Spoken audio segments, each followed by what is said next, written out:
Good morning and welcome to TMS Book Club. My name is Sewela Langeni from Book Circle Capital. We're an independent bookshop that focuses on African literature, and today I'm deeply honored to talk to Lindiwe Sangweni-Siddo, who's the Chief Operating Officer of the City Lodge Group and now author of this new book, The Syndicate of 22 Natives, the Stan Sangweni story. Good morning and thank you for being here. Good morning, Sewela. Thank you for having me. I've just been looking forward to talking to you about this very important book, and I wondered, why was it important for you to immortalize your father, Professor Stan Sangweni, in this book? So, my father, who passed away in 2021, had always been talking about wanting to write his book. And so we had started already putting together some of his, things that would be important, documents. My father was a storyteller. He loved history. He was very professorial. So he was always telling stories, and I was always interested. And so I thought that after he had passed away, there were so many lessons that I had learned, and his story is a remarkable South African story that I think needs to be shared. In fact, you take us through this process that you had with him before he passed, where you would go through a whole lot of items in his study and just gathering pieces of life. How was that experience for you? So, I didn't know that it was going to be so soon after that I would be writing this book. But, my father was also very territorial. His study was not a tidy study, but he knew where everything was. That organized chaos. And he was also becoming blind because he had glaucoma. So he was always very nervous if my mom came in and said, "I stand, and she would start tidying up, and he said, Angela, don't touch." So with me, it was more of, first of all, his trust.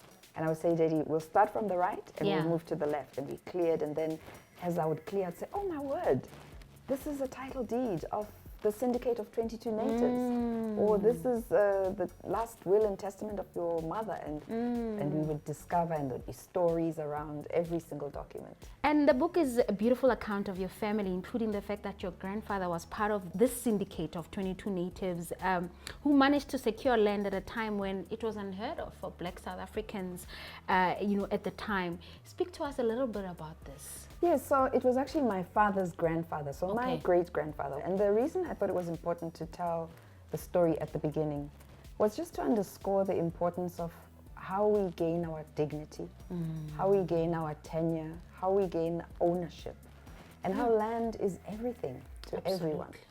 And this is in the time of native law. The British are in, colonial rule.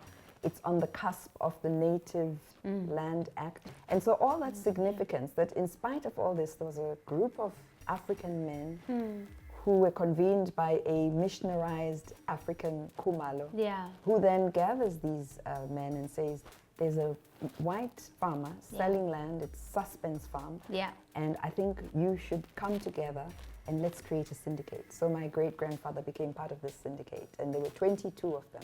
And he acquired 3 parcels of land. That is so powerful, and it speaks to that thing of that belonging and what it's in turn done for generations that came. I mean, he was your great-grandfather, but then this has meant so much that even today you're getting to chronicle this thing, and it shows the importance of land, an issue that we still grapple with in South Africa. So land which gives you your meals, your food, your crop, your livestock, but also land, I mean, when we say we're going home, that's where we're going. So there's also a traditional, ancestral significance to it. And to this day, you still talk about it. I saw you visited home recently on Instagram and showing your mother the book and the significance of that land that you're there. So that's powerful. The theme of family comes through quite strong in this book. Even though your family spent a considerable amount of time in exile and then only to come back post 94, why was it important for you to highlight this? And especially since you had to piece it, I mean, you open the book with a whole family tree, which I think it's so wonderful for your great, generations that come after you. So the theme of family in the book is strong from the beginning. My grandmother, my father's mother, who's, sitting with a man who's denied her the paternity of her child, her unborn child. But she realizes that life must go on, and she finds love, and she gets married to Stephen Sangweni. And this unit, this family unit of these 3, Stan, Stephen, and Winfrida, his mother and father, and how they just create this beautiful, lovely, cute family. For me, it was idyllic. Yeah. And then they die. After that, the village stood up, and his aunts and uncles came round, you know? Yeah. And became the parents. I can't even call them surrogate parents. They became the parents. Yeah. His maternal grandmother and so on. And so the theme of family for me also is an important one for South Africa and for other communities. If you have a functional family, you have a functional society and a community.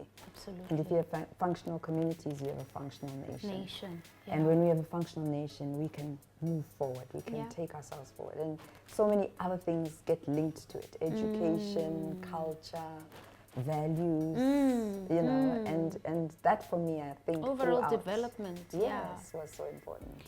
And you already alluded to education. Your father, you know, is someone that described as somebody that loved knowledge, that loved history. I mean, the books and the reading, I picked that up. And education was paramount to his life, which then, you know, fed on to generations that came after him. Highlight this part also, the importance of this education. So education for him, he wouldn't have been who he was. We wouldn't even be standing here. He recognized that, and this was at an early age with a mother who was always, you know, encouraging him. And he recognized that education would unlock doors for him. And soon after his parents had died, and he was now in the hands of his grandmother's homestead, with the little money that had been left for him, that was used to educate him. But he also started getting influence. You know, he would see new teachers who were slightly older than him, moving on, dressing up well, getting jobs, becoming, you know, being a teacher was a big thing. Yeah. But when he discovered that you could even go to university, for him, that I think was, you know, sort of launched him, you know, and he was always getting scholarships from the Catholic Church. And so that theme also comes in terms of how focused the Catholic Church and many other, you know, churches in bringing education to, you know, different parts of our communities. I'm always amazed, you know, coming across books like this.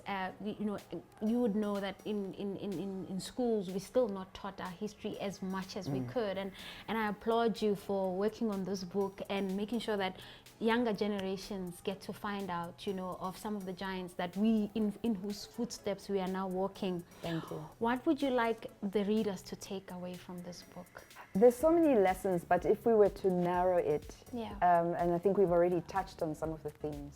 So in the book, you pick up on a number of themes. You pick up on the theme, as we've already talked about, of family. Because family gives you your value system, it's your base. You don't lose it, it's your skills tool bag wherever you go. And so integrity, trust, respect for people, so those attributes and values. The second thing, of course, is beyond family, education, because education will get you far. And I'm always telling my nephews and nieces that the importance of school is beyond just us saying, do your math homework. It will give you, it will open doors for you. It will give you the discipline. The discipline you need, the choices you'd like to make in life will be simpler. The third thing is about leadership. How we all can be leaders in whatever community we are. Because I think that is what we are struggling with in our country. And leadership, not just in a vacuum, but leadership with integrity, leadership with ethics, leadership with value systems, leadership that takes others with them. Serving, Service to the people. Less about the position. Batupili, as they would say at the Public Service Commission. I've enjoyed reading this book, and I know that you as a viewer, you definitely enjoy reading this book. The Syndicate of 22 Natives.